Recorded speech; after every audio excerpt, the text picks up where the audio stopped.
आज हमारा टॉपिक है रियल एंड अपेरेंट वेट।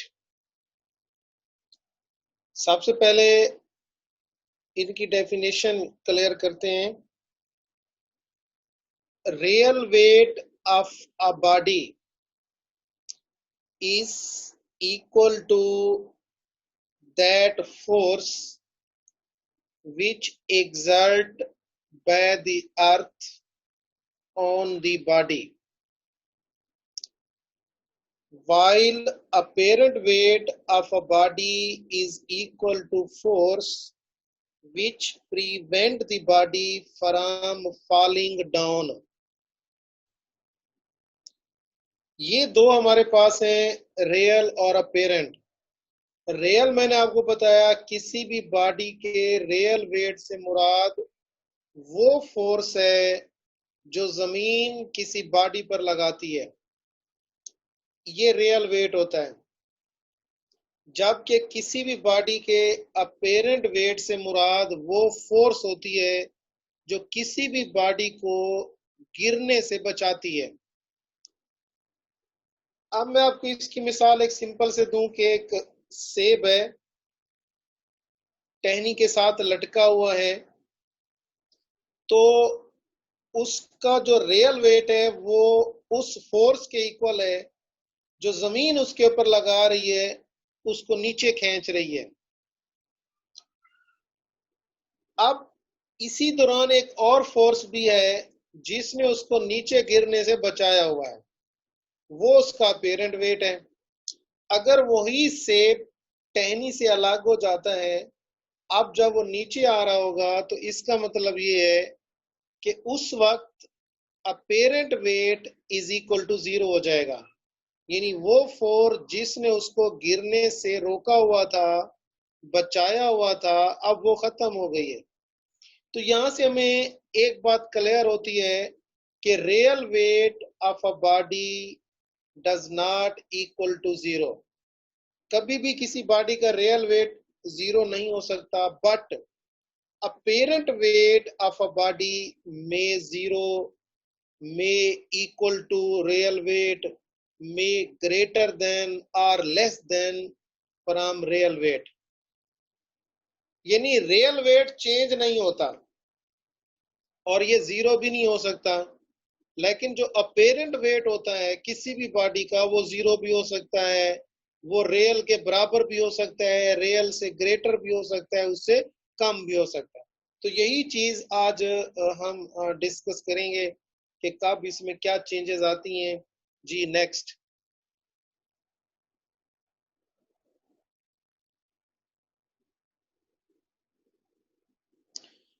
इस मकसद के लिए हम कंसीडर करते हैं, consider a body of mass m which is in a lift with spring balance। Weight को मालूम करने के लिए हम खास किस्म का तराजू यूज करते हैं, जिसे हम स्प्रिंग बैलेंस कहते हैं। तो हमने एक बॉडी लिया, उसकी मास m है, वो एक लिफ्ट में मौजूद है जिसमें एक स्प्रिंग बैलेंस भी लगा हुआ है उसका वेट शो करने के लिए। तो ये जो रीडिंग आ रही होती है हमारे सामने स्केल के ऊपर, इसी को हम अपेरेंट वेट कहते हैं।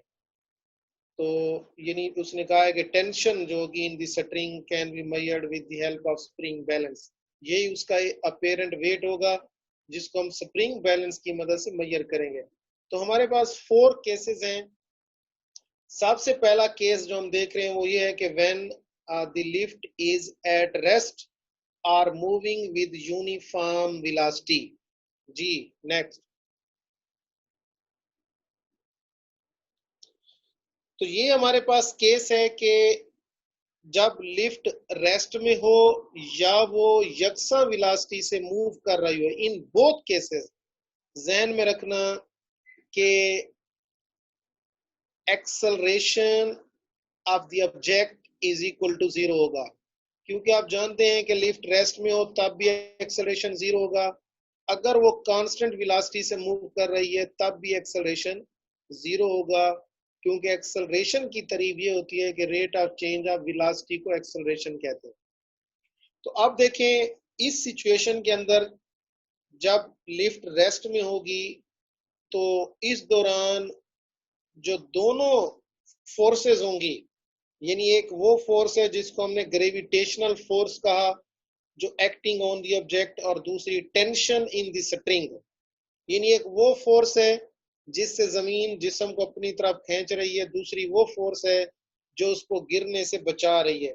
और हमेशा जहन में रखना, ये जो टेंशन इन द स्ट्रिंग होती है ये always opposite to the gravitational force of earth, ये उसके हमेशा अपोजिट होती है, मुखालिफ होती है। तो अब लिफ्ट रेस्ट में है, एक डाउनवर्ड फोर्स लग रही है और एक अपवर्ड फोर्स लग रही है। जो अपवर्ड है वो टेंशन है, जो डाउनवर्ड है वो ग्रेविटेशनल फोर्स ऑफ अर्थ है, उसको हमने डब्ल्यू कहा है।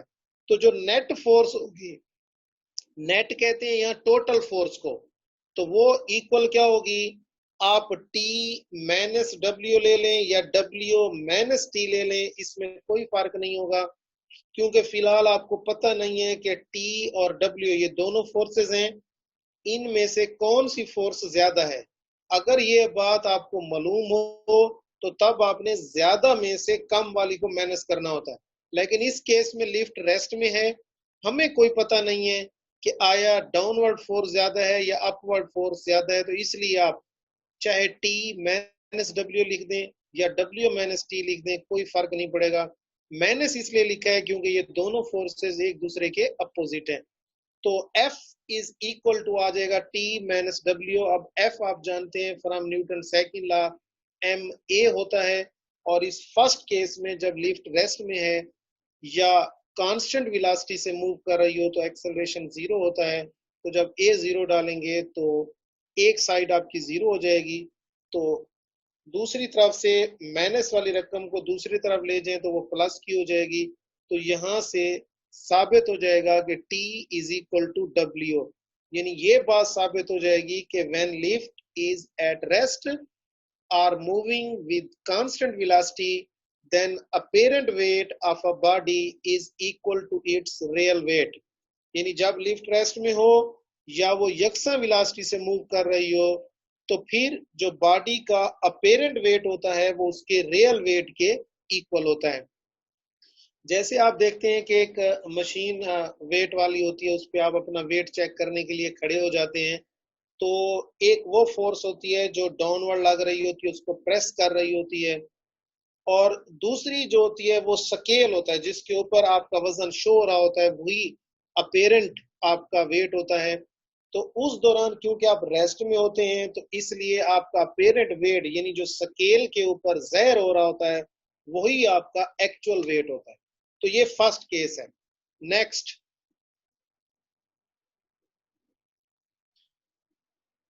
दूसरा हमारे पास केस है कि when the lift is moving upward with acceleration a। अब ये हमारे पास सेकंड केस है कि लिफ्ट है तो ये ऊपर की तरफ जा रही है, यानी वो बॉडी उसमें मौजूद है और लिफ्ट ऊपर की तरफ जा रहा है, इसको असेंडिंग भी कहते हैं। When the lift is ascending, ascending मतलब भी ऊपर जाना होता है। तो यहाँ देखें ये मेंशन है कि लिफ्ट ऊपर जा रही है, तो इसका मतलब ये है कि जो टेंशन वाली फोर्स है जो ऊपर की तरफ लग रही है उसकी वैल्यू जो डाउनवर्ड फोर्स है, रियल वेट है, उससे ज्यादा है। तो इसलिए इस दौरान लिफ्ट के ऊपर लगने वाली जो नेट फोर्स होगी F, वो आपने T माइनस W लेनी है।